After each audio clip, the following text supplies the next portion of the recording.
Hello and welcome to another trade deadline edition of the Father and Son Pastime podcast. I'm Patrick. I'm Kevin. How are you? That's my dad. Dad, we are here July 30th, post 6 p.m. Eastern time. Trades, I think, are finally done. We saw a couple, trickle in just past the deadline. A lot of activity, a flurry of activity. Give me your overall thoughts before we dive in. Today was a lot of fun. I'm thinking the last 3 hours, it seemed there was probably 15 to 20 trades during that, last few hours. A lot of them were minor in scope, some biggies. The big one was probably Flaherty to the Dodgers at the last minute. I thought the day was great. There was a lot of people that did extremely well and a lot of people that fell way below expectations. So I think we're going to cover that today. But there was some definite winners and losers in the last 3 days. Well, thanks for teeing it up for us, Dad. This podcast is to look at the winners and losers of the 2024 MLB trade deadline. We might throw some grades in there, too, because you could, win. I mean, you come back from the Olympics and a winner, you could be a bronze medalist. No one's going to remember your name, but you could still win. So there's some bronze medalists on these winners. Good one. Nice tie-in. There's also, you're welcome, Olympic fans. There's also some people that belly flopped. Red, white, and blue. Yes, we are red, white, and blue, and we're white people. There you go. We literally have all the colors represented at this this podcast. But there's going to be some people that belly flop when they say they're going to make a splash or something like that, and they didn't. I'm tying it all in, people. Yeah. I'm very tired of all these, just staying on top of all these trades. But this is our fun time of the year. This and the winter meetings. Definitely a busy time for us, but we're really happy to bring our analysis, our expert analysis. Me just getting text from Jeff Passan over here. I thought it was Jeff Stone. To you all to share some of the feedback. Obviously happy to hear your feedback as well. There's 30 teams.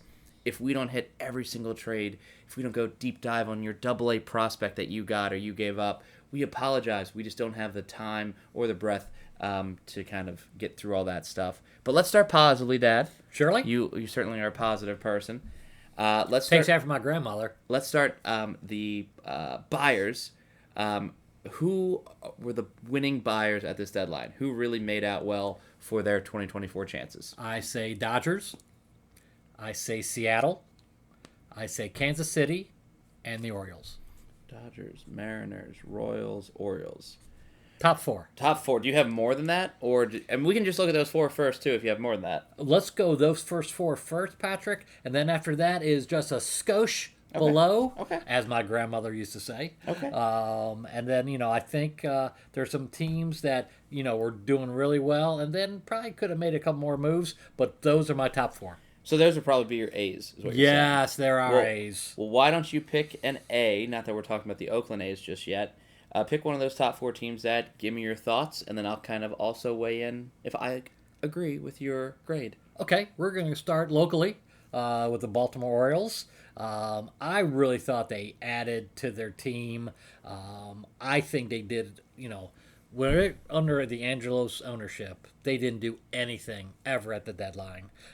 People in Baltimore were very frustrated, saying, especially last year, they could have added some. There was their first winning year. Now they have new ownership, and they seem to have more energy. I think Elias, the general manager, now has the gloves have been, taken off. He can really delve into. He's made some trades in the offseason. I just think the future is very bright with the Orioles. They didn't trade a whole lot to get 9 players that they added over the last 3 or 4 days. I like what they did to the, adding to the starting rotation. They added to the bullpen. The bullpen, still maybe a little weak. The back end of the bullpen, Kimbrel, he hasn't done. Maybe he has to pitch every day. I don't know, but it seems like he has a couple days off. He really falters. But they added to the bench. They added Eloy Jimenez, who, God knows what's going to happen with Eloy. When he was in the Cubs organization, he was one of the superstars. Got traded, along the way with a big trade to the Yankees for the Chapman back when the Cubs won the World Series.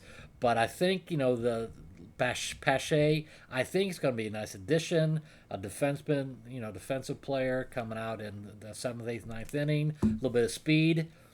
I just think they added to the roster in many, many ways. I'm impressed with what Elias did, and I hope it's beneficial for the Orioles.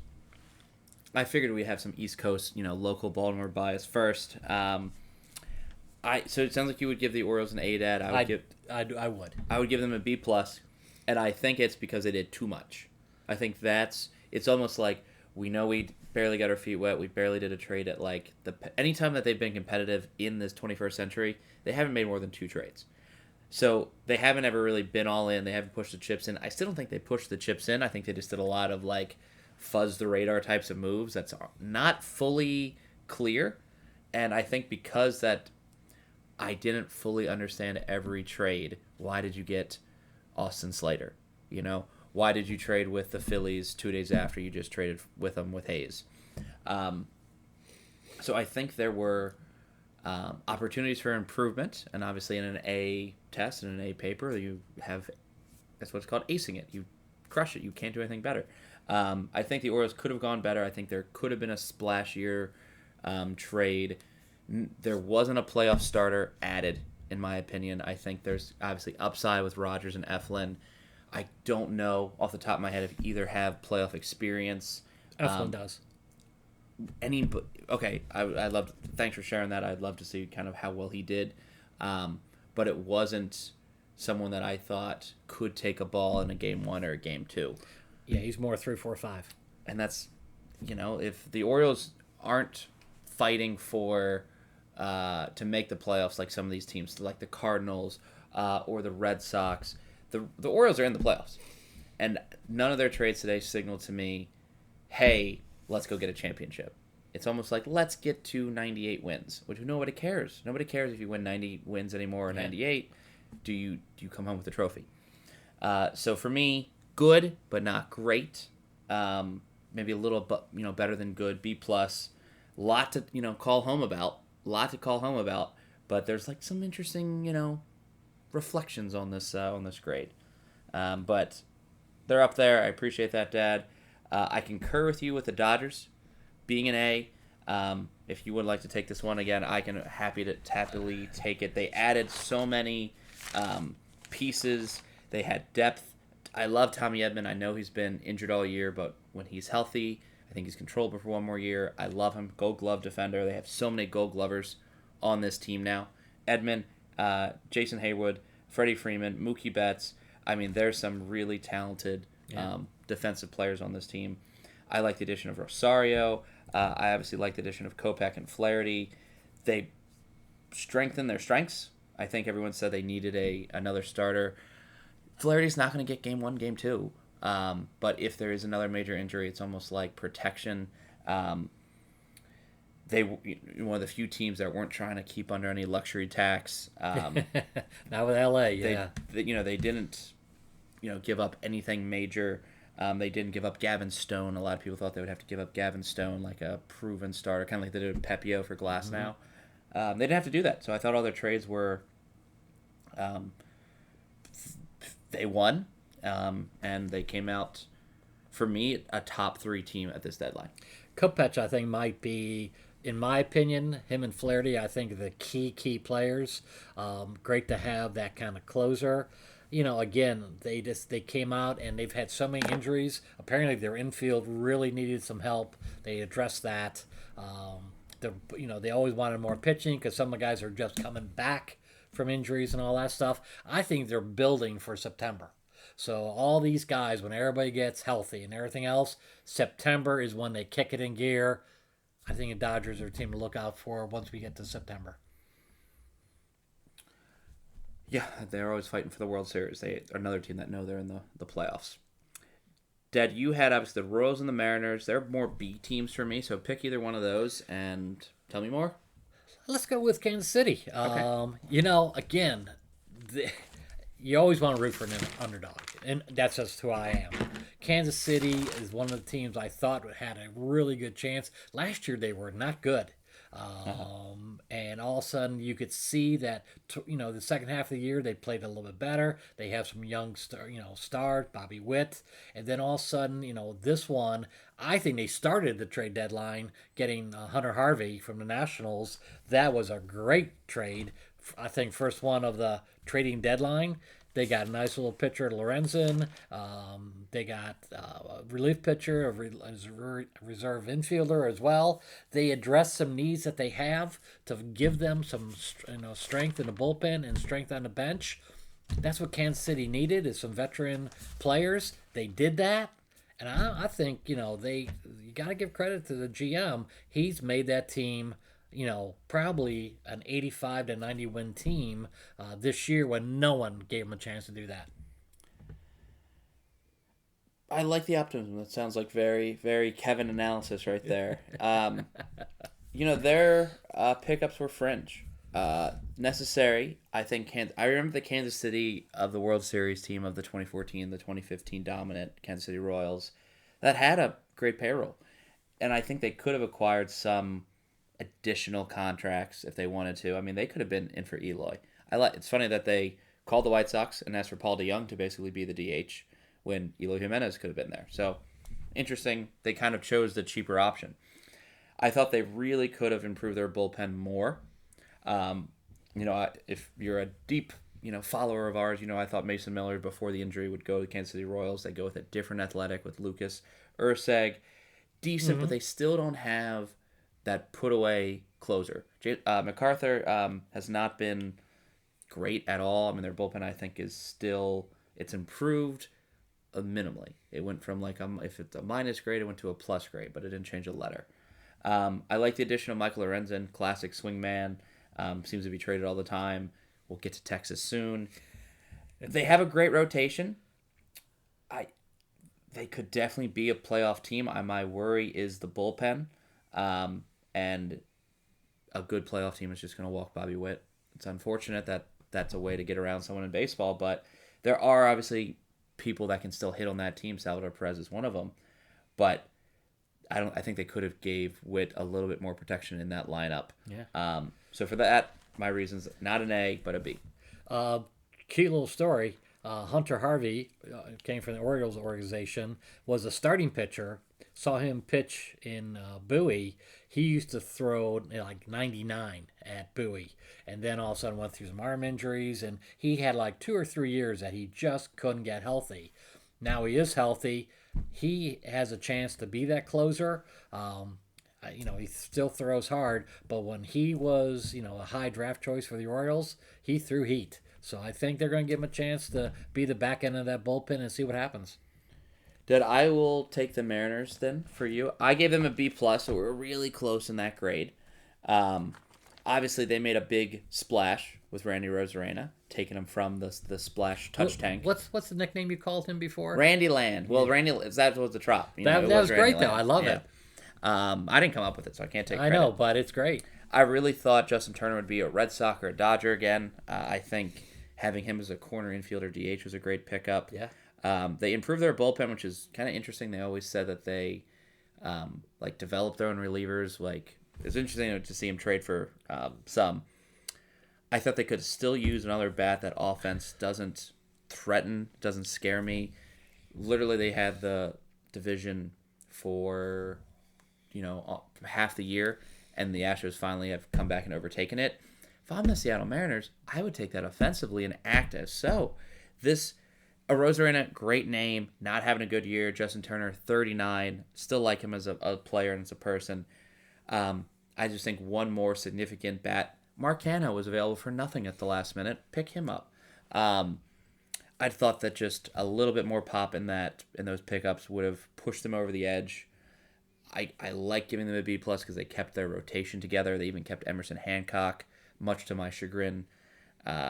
So they kept their pitching core together for how long, I don't know. But Seattle,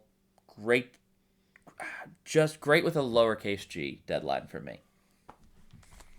Okay. Dad, who else? I mean, I can go into my A's. And yeah, see if I'd love to hear about your A's. So I won't be talking about the Oakland A's. Yeah. The only A that I had that we had in common was the Dodgers. Okay. I had the Guardians and the Cardinals, so Cards and Guards. I'm wearing a Cardinals shirt, so let me talk first about the Cardinals, and I can talk about the Guardians too if you want me to. Sure. Cardinals, again, just had, I think, we're looking at fleeced. Who got fleeced, man? The Cardinals came into that 3-team trade and said, hey, you remember Tommy Edman? He hasn't played at all this year. And we got a pitcher named Gonzalez. He's kind of fun. Can we get Eric Fetty and Tommy Pham from you guys White Sox? And we'll call that pretty even. Does that sound good? And by the way, Tommy Evans can actually go to the Dodgers in that trade. So we cool? Like, great trade. I know it wasn't. They improved. They saw this great opportunity to give up very little to improve their team. I thought the Armstrong, which is a great name for a pitcher. I mean, his damn name is Armstrong. Come on. Yeah. Dylan Carlson just didn't fit in that team with all of their outfielders in recent years. They're not going to miss him. Armstrong can help with that bullpen. They, pretty much are going to DFA, release Gallegos.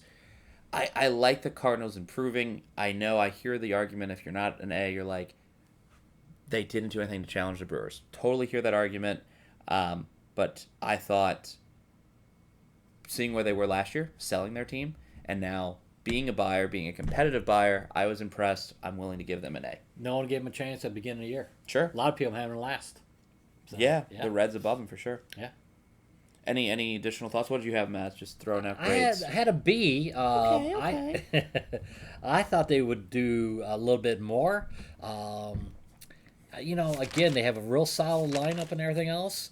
I love their shortstop. I think that shortstop. Mason Wynn, yeah. Yeah, I think he's one of the best shortstops in major leagues that people just don't know about. So I'm a big fan of him and what he does offensively and defensively.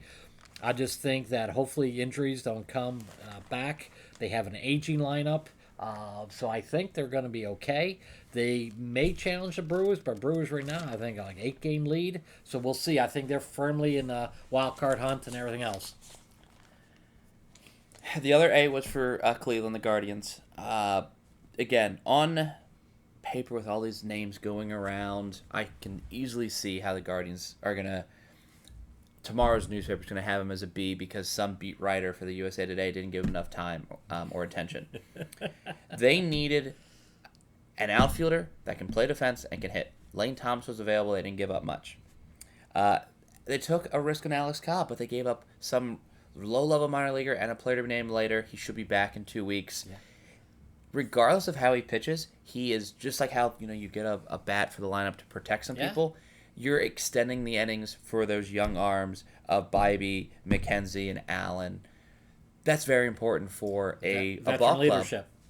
So the Guardians did within their means. They didn't go crazy. No one expected them to go crazy or to be a major player on anyone. They're the second best team in baseball.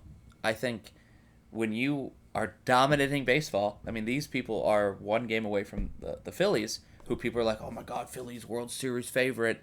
Why not the Guardians? Like, they made their team better at this deadline. Their odds of winning the World Series just increased. And when your odds were already so high because of your record, you're an A. But obviously, I'm assuming they're probably a B for you, but go ahead and share. No, I agree. I think Lane Thomas is one of the most unheralded. And he's controlled. It's not just a rental. Yeah, we've seen him play, at Nationals Park and all that stuff. Very solid defensive outfielder. Always seems to hit 270, 280, something of that nature. Again, right-handed hitter. They need a little pop in that lineup. I think he gives that and gives them a little versatility. Guardians, it's speed, defense, pitching. And I think they've cornered the market on that. So, I saw them play in Baltimore. It was impressive. They have a nice little team. So, again, and their bullpen throws hard. Once you get to the back end of the bullpen, Guardians seem to lock you down. Yeah, and that's kind of always been the thing. I mean, Class A is the best closer in baseball. So. Yeah. Dad, I have 4 more winners, obviously not A's, the team or the letter. In this sort of category as buyers, I'm kind of curious if you agree, and then we can kind of dive in somewhat, maybe not as much.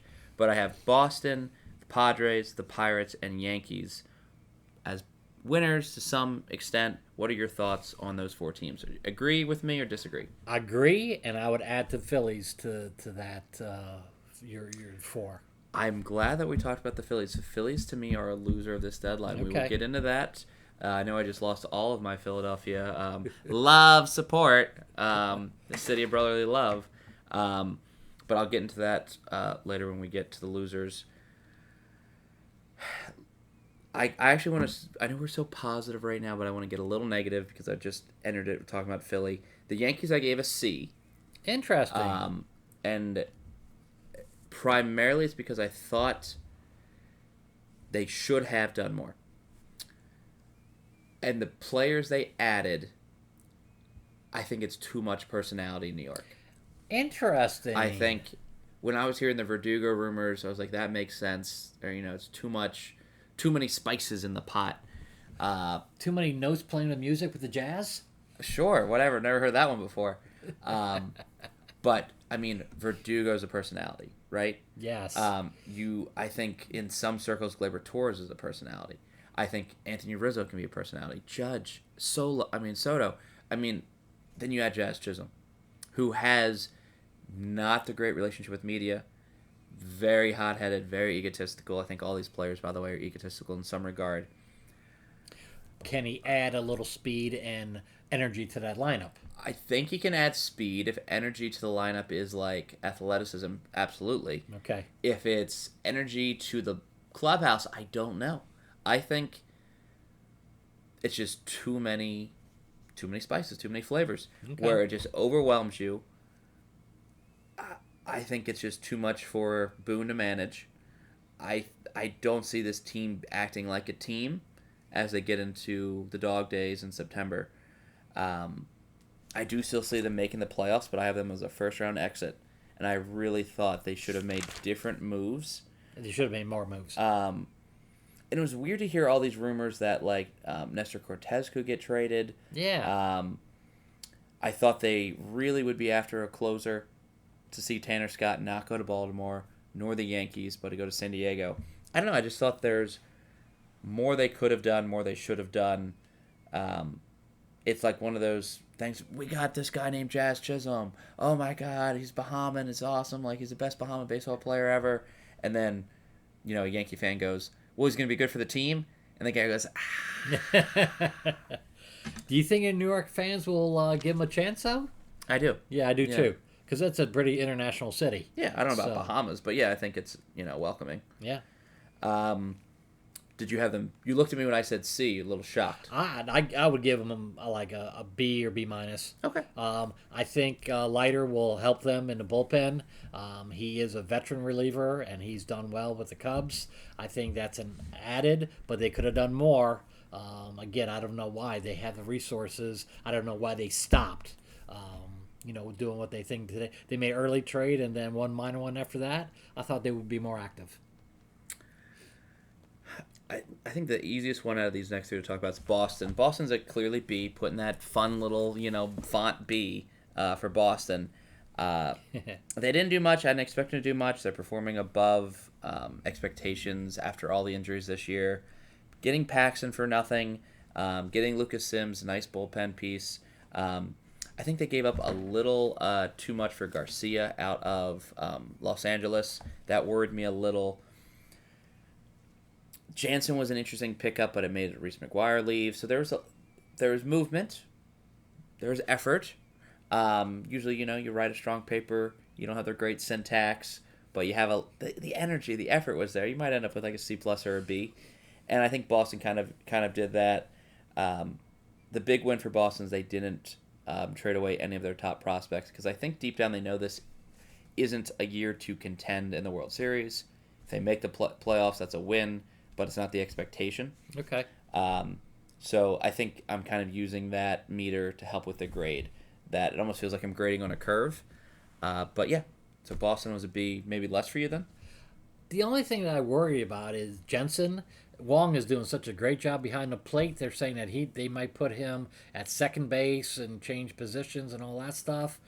I'm not sure. We'll see what Jensen. Apparently, he's a very pull hitter. And in Boston, they love people that pull it and hit against the wall and all that. We'll see how he does. Another good catcher for Red Sox, but I thought for sure they would get a little more pitching, and I thought they would get a big starter. Teon and those type of pitchers. A lot of starters didn't get moved. I think Paxton was that piece for him. You think so? Then more of a 4 or 5 guy. I think he is a 4 or 5 guy, but I think that's what they were going for. Okay. Well, I'm glad. I mean, he has background in Boston and everything else.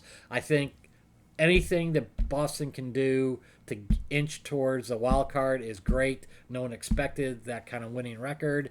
Kudos to the manager who just got an extension. I'm happy for the Red Sox and happy for the fans. I think it makes them a better team. So, yeah, I give them a B or B minus.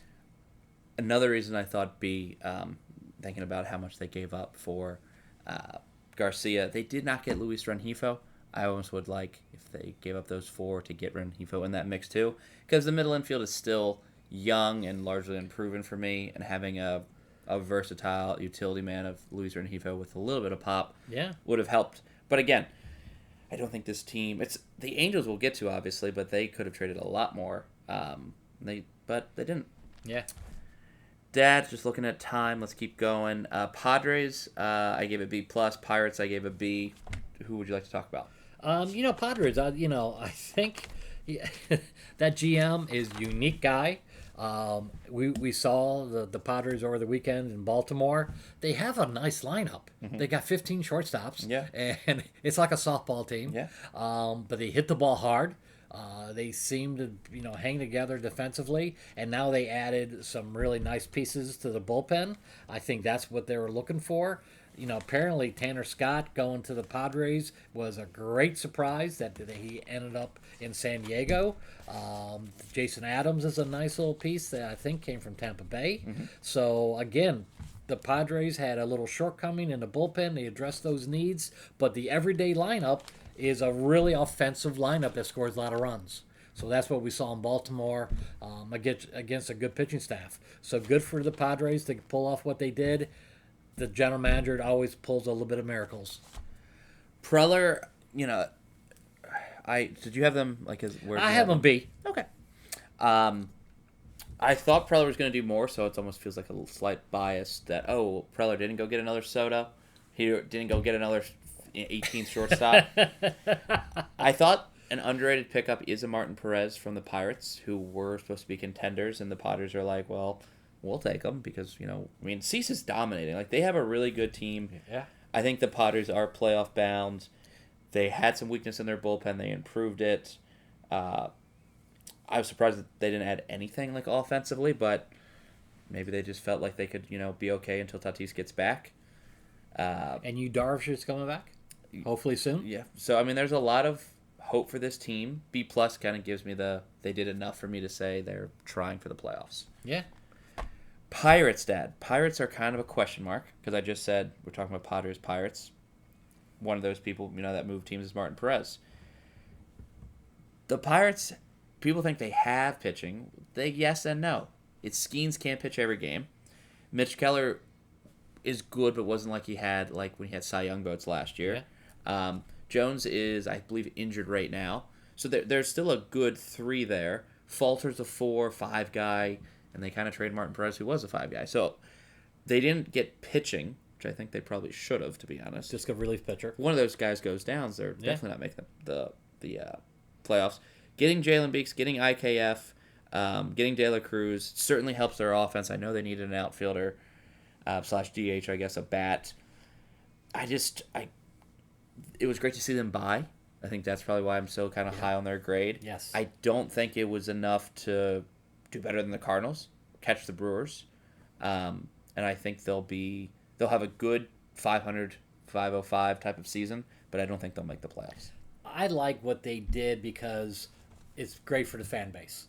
I think people in Pittsburgh have always been defeated that the Pirates don't do anything to keep a winner, move up the standings. They seem to have great first half, falter in the second half. They have tremendous athletes on the Pirates. I think this is a nice little shot in the arm to the fan base saying, hey, it's deadline. We were active. We did improve the team. Stay with us. We're going to try to battle in the second half. I think for the city of Pittsburgh, it's great that the Pirates have a winning record. So that's why I take away. Continue to hope that they improve, sign people, and let that budget grow. They have a great farm system. They do real well in the international draft. So that's their pipeline. Maybe Rodriguez or Henry Davis can click, and they can really be a force to reckon with. Yeah. Dad, do you have any sellers that were winners in this deadline? I only have one, but you know what? I'm curious to see who that is, because everyone else I think I got in the loser category. So go ahead, you tell me. No, I'm saying I think it's hard to look at someone selling pieces of their current team as a positive strategy, because it's naturally you're going to lose more games. So in theory, that is a loser. I thought the Nats brought in some really nice pieces for Lane Thomas. I think trading with Cleveland's why they don't trade that often, is because they give up a lot of good pieces sometimes in those trades, whether it's pitching, offense. They got the guy for Dylan Floro, a power hitting third baseman in AAA from Arizona. For 2 months of Floro, that's a huge win. There was a ton of relief arms on the market. Yeah, there were. And I felt like Arizona slightly overpaid for Floro. Watch him have back-to-back saves in the playoffs, but they didn't give up so much, right? They kept Finnegan. Some people thought they should get rid of him. They kept Derek Law. I know Trevor Williams was injured, but a lot of people thought they might have traded him too. Nationals could have been more active. They could have been more active, but I also think that they have been more active in the past couple years, and they can't keep tearing it down. Correct. They got to start building. They do have a good farm system coming up. Their AA and AAA teams are really good. So I think Nashville is going to be a team to watch next year. I agree, and that's another reason that I saw that they were their trade targets were not rookie level ball players, single A targets. Like they were AAA, 2025 ready. One more thing I'll say about the Nats. A lot of these teams when they're selling, maybe they're motivated by, lower record, more opportunities to get that number one draft pick. The Nats are going to be fourth in the NL East no matter what they do.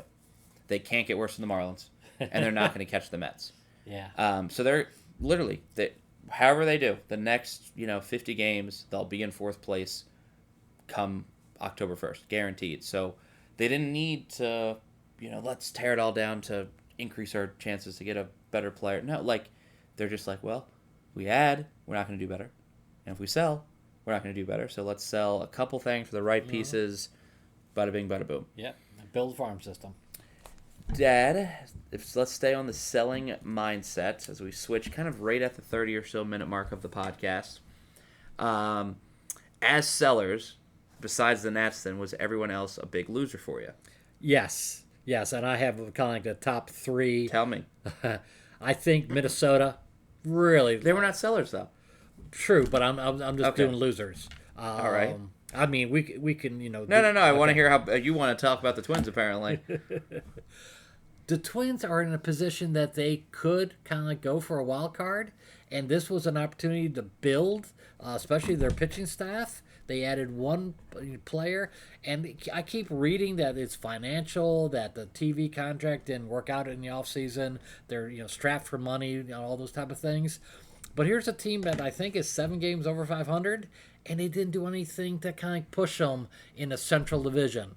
It's a waste. The thing for the Minnesota fan base, they're saying, hey, we're not 7 games below 500, we're above 500. Let's see what we can do to push it and be better and everything else. They're having some injuries right now. They can get some players to fit in, but they didn't do anything. And I think the apathy really hurts the fans. And I'm just thinking that, to me, I think they might have been one of the bigger losers of the trade deadline, in my opinion, because they didn't do anything. Well, let's, instead of looking at the seller losers, let's look at the buying or the standing pat losers. Okay. For the Twins, that's number one. That's a big F for me. They added one relief pitcher, and he wasn't that good. He was a Blue Jays guy that probably 90% of MLB fan bases haven't heard of. Yeah. He's not he's not exciting. Trevor Richards is not gonna wow anybody. They had questions kind of all over. Still in the bullpen, offensively too, in the starters. I don't know if we need to talk more about them because they didn't deserve our attention today. I agree. I think they missed the boat. They could have made. I mean, there are so many people available to help that bullpen, and they didn't pull the lever on any of those. It's kind of shocking. Who are your other? You said top worst three, bottom three, right? Tampa Bay and they're sellers. We're looking at standing pat and bad buyers. Oh, Cubs. Yep. The Cubs could have done so much. They had an opportunity to build. It's so funny. Jed Hoyer comes out with a big speech. We're going to build for 25. We're going to, do something at trade deadline for build the future and do all these things. He didn't do any of that. Paredes is probably an example of what they're doing. But today was a failure. They could have had 5 or 6 trades today to build a farm system, to get pieces for this year and next year. They did one trade today, and it was for a couple of AA and AAA player. And, it just really a shame that they missed his opportunity, especially when the GM says we're going to do one thing and he doesn't do anything. So it was disheartening. And I've read a couple things the Chicago fans are very upset about. You say one thing and you don't follow through. So, that I think that was hurtful for that. And then I think, the other one that kind of they don't know where they're going is the Giants. The Giants have a winning record as well. So they're not a winning record. Or they're rated 500. I think they're 52 and 54. Yeah, something like that. They're in the wild card hunt. How about that? That's fair. But again, why didn't they do something? You got to pick a lane, and they didn't pick any lane. So they were inactive, and I don't know why, because they were on they're going to do this, and they had Chapman, and they had Snell. They didn't do anything. So I think the inactivity of those teams really caught my attention.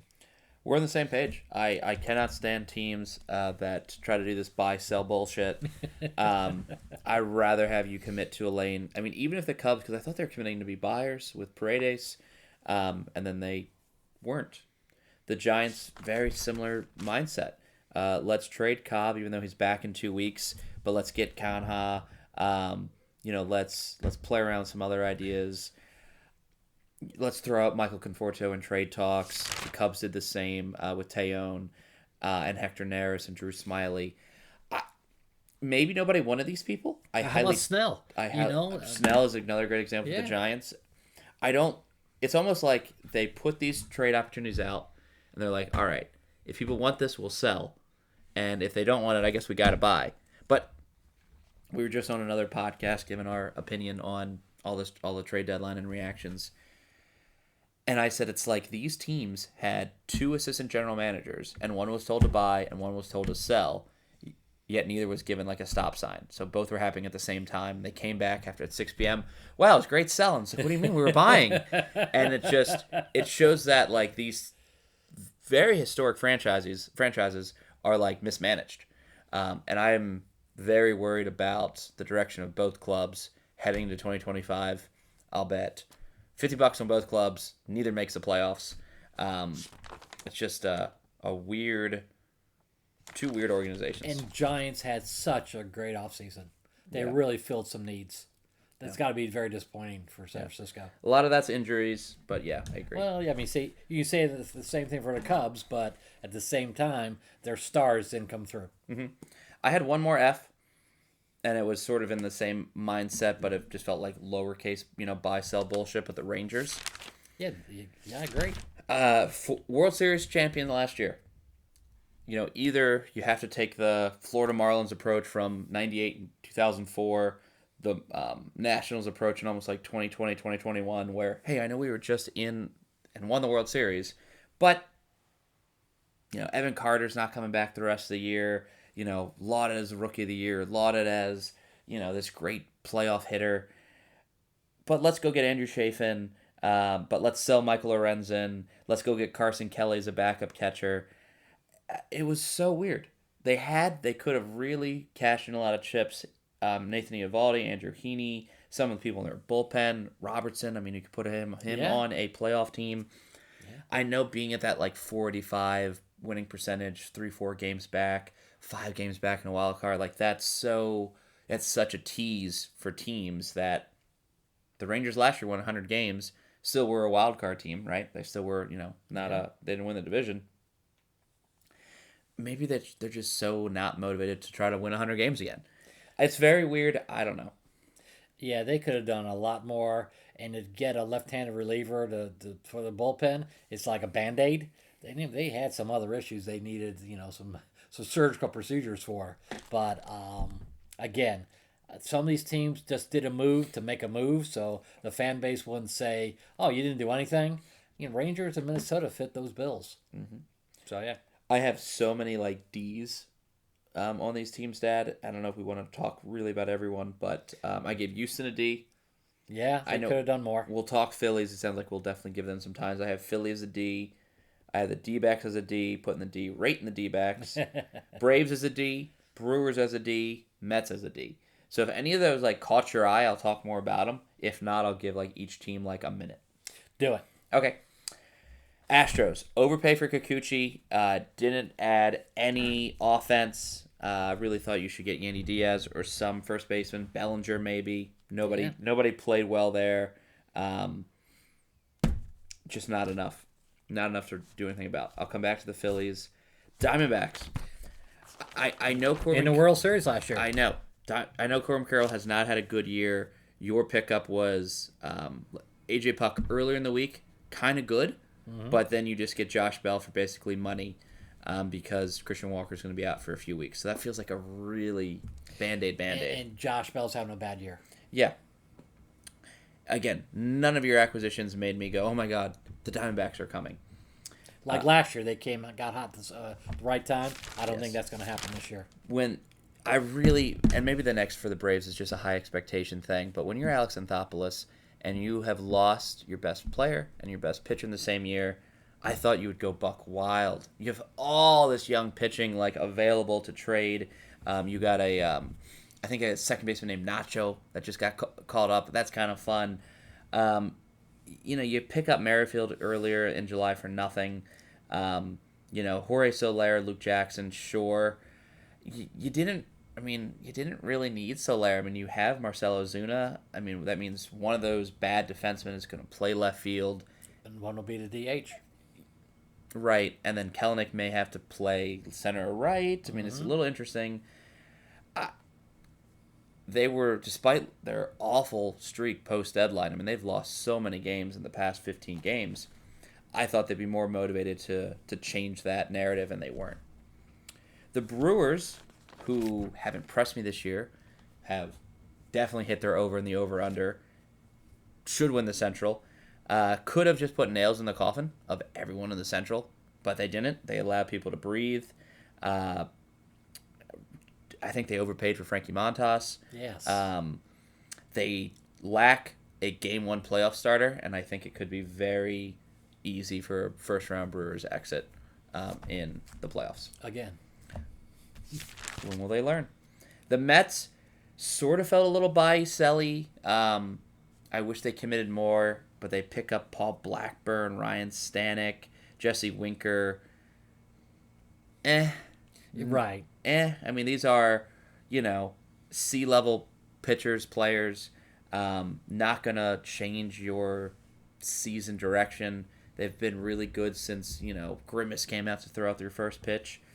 But, I don't know. Nothing scares me about that team. It still feels like it lacks an identity. And Kodai Senga, I believe, is out for the year now, too. Yes. I don't know. I think that would have been enough for me to sell. I think they should have sold. I think they were built to sell. But all bad grades. I agree 100%. It seems like a lot of them don't have the chutzpah to go over the edge. They kind of peek over the fence, see what's over there, but none of them jump the fence and go get it. Yes. Speaking of that, let's talk about the Phillies. I want to hear your optimistic view, and I will give the pessimistic view. Maybe Philly fans agree with me, but we'll hear in the comments, won't we? Yeah, I like Estevez and Hayes. Hayes, I think, is going to help them. He's a very good defender. You know, right now the Phillies could use all the defensive help they can get, especially in the outfield. I think Hayes is one of those guys that in Philadelphia will hit more home runs. In Baltimore, the left field wall is, 390 feet. I think offensively, he hits left-handers extremely well, and he plays a very good left field. He can even play center field for him. I think that's one of the unheralded people in the trade. I think he's going to help that team. Estevez is going to help him at the back end of the bullpen. Those two are good additions for the Phillies. And then I got Tanner Banks. Somebody will help. In the mid range. But I really think Estevez and Hayes are good additions for the Phillies. My counter to that, sure, Hayes and Estevez are good additions to the Phillies, but they're not difference makers. Hayes feels like a fourth outfielder. He may push Marsh off to play center. That's interesting. Rojas obviously is good defensively out there, but can't hit. Estevez helps the bullpen, but when you trade off Soto and Sir Anthony, I don't know if that bullpen got better. So that's a great argument. Kind of weird they did that. It's a great argument. Obviously, they didn't need to do anything with the pitching staff. I think they could have really done more. They have a lot of Andrew Painter, Mick Abel. They have some high-end pitchers ready. They should have got Luis Robert. They should have got Lou Bob. It was there. I mean, Robert and Kopech, easy. They matched up so well, and I don't know if it was the White Sox wanting even more than those two pitchers. I don't know if the Phillies think that those two pitchers are next. I would have done it. You lack that. We are the bucking Phillies with a PH. Let's go show everyone why we're going to win the World Series this year. Not a single team this deadline did that, but the teams that are going to be in the playoffs, 100% that are playing for October or playing for the put away, really miss those moments.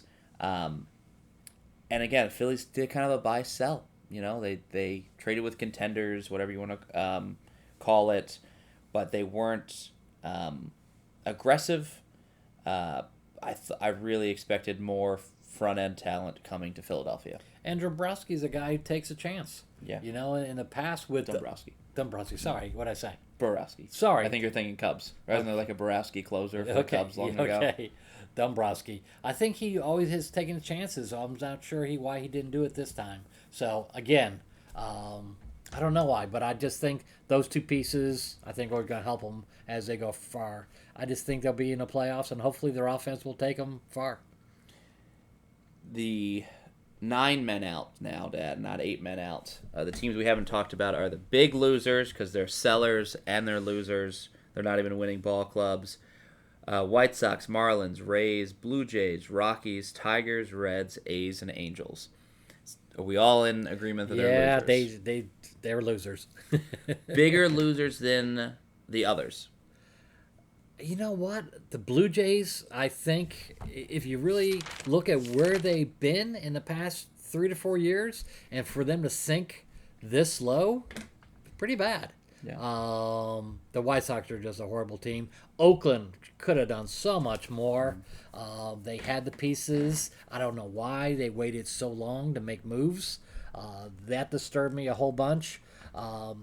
Tampa Bay and Miami, I don't know what they're going to do to field a team. They're decimated. So to me, those are the ones that strike me the most. Angels really, again, got to make up your mind what you're going to do with that franchise. So I think those are the ones that hit me, and that's my reaction to those folks. Yeah, I think you said either the A's or the Angels, like they didn't do enough. I think you can put the Rockies in that category. Yeah. I hate the Rockies. I hate how they run their franchise. They should all be fired. I really don't want to spend any more time on them. They had even some more pieces to trade. I mean, Elias Diaz is a free agent at the end of this year. Yeah, they're not and going to you didn't trade him. You traded Jalen Beeks, but Cal Quantrill said he doesn't want to sign an extension with you, and you kept him. I don't know. Doesn't make sense, does it? None of it does. Jacob Stallings also is a free agent. Why'd you keep 2 catchers? Yeah. Jacob Stallings has gold gloves. Yeah. McMahon's a good player. They'll never trade McMahon. The owner, they eat like dinner together all the time. It's so stupid out there. The Angels really should have done more. Rengifo, I know he's some control. Anderson, I know he has some control. Matt Moore should have been moved. Hunter Strickland should have been moved. Reed Detmers, I heard, was possibly getting moved. I think they should have traded Taylor Ward. Why are you hanging on and continually making the same mistakes over and over again at Los Angeles? And then the A's should have traded Rooker. And then I know Mason Miller got injured, but I think you should have still traded him. Yeah, some team would take a chance. If he gets injured next year, if he has 10 blown saves next year, the league figures him out, he has no value. I think you should always, if you're a losing team, trade your bullpen. Yeah. You'll get them back at some point. I'm not sure why they didn't trade Rooker because, he would have brought back a nice return. Yeah. The Blue Jays are sad losers. What once was a possible World Series prediction not too long ago. I mean, in theory, the same locks up as the White Sox, just complete falling apart. There'll be some firings, especially in Toronto's organization. Tigers and Reds, I mean, in a way, are playing to expectations. They feel very similar, that they got some young pieces that didn't all the way click. There was a PED suspension with Cincinnati. There was injuries in Cincinnati. Tigers have this thing called Javi Baez, and they can't get out of him. I think a couple pieces still could have been moved on both teams. Shelby Miller would have been perfect to move for Detroit. I know he was having the great season, but play your name later. Why can't you just take that? The biggest dismantlings that, you're right, White Sox, Marlins, and Rays, full to the biggest losers. It's going to take them a while to recover. We've been to 2 out of their stadiums, hopefully the 3rd next year. I can see why it's so easy to get tickets. I mean, they are not respectable franchises. Yeah. And I'm not saying anything about their stadium. I really didn't like most of those stadiums, but what jerseys do you get? Who do you get long term? Yeah. The Marlins trade controllable pitching consistently.